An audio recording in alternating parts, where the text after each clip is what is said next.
ನಮಸ್ಕಾರ ವೀಕ್ಷಕರೇ, ಇದು ಸತ್ಯ.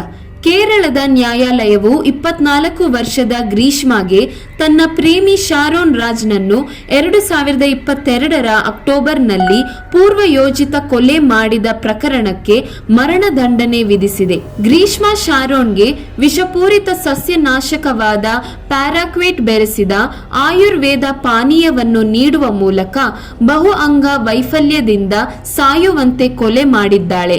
ತಮ್ಮ ಸಂಬಂಧವನ್ನು ಕೊನೆಗಾಣಿಸಿ ಬೇರೊಬ್ಬ ವ್ಯಕ್ತಿಯನ್ನು ಮದುವೆಯಾಗಲು ಗ್ರೀಷ್ಮಾ ಕೊಲೆಗೆ ಯೋಜನೆ ರೂಪಿಸಿದ್ದಾಳೆ ಎಂದು ಪ್ರಾಸಿಕ್ಯೂಷನ್ ವಾದಿಸಿದೆ. ಆಕೆಯ ಚಿಕ್ಕಪ್ಪ ನಿರ್ಮಲ ಕುಮಾರನ್ ನಾಯರ್ ಸಾಕ್ಷ್ಯ ನಾಶಪಡಿಸಿದ್ದಕ್ಕಾಗಿ 3 ವರ್ಷಗಳ ಶಿಕ್ಷೆಯನ್ನು ಪಡೆದರು. ಆಕೆಯ ತಾಯಿಯನ್ನು ಖುಲಾಸೆಗೊಳಿಸಲಾಯಿತು. ಗ್ರೀಷ್ಮಾ ಇದೀಗ ಮರಣದಂಡನೆ ಶಿಕ್ಷೆಗೆ ಗುರಿಯಾದ ಕೇರಳದ ಅತ್ಯಂತ ಕಿರಿಯ ಮಹಿಳೆಯಾಗಿದ್ದಾರೆ.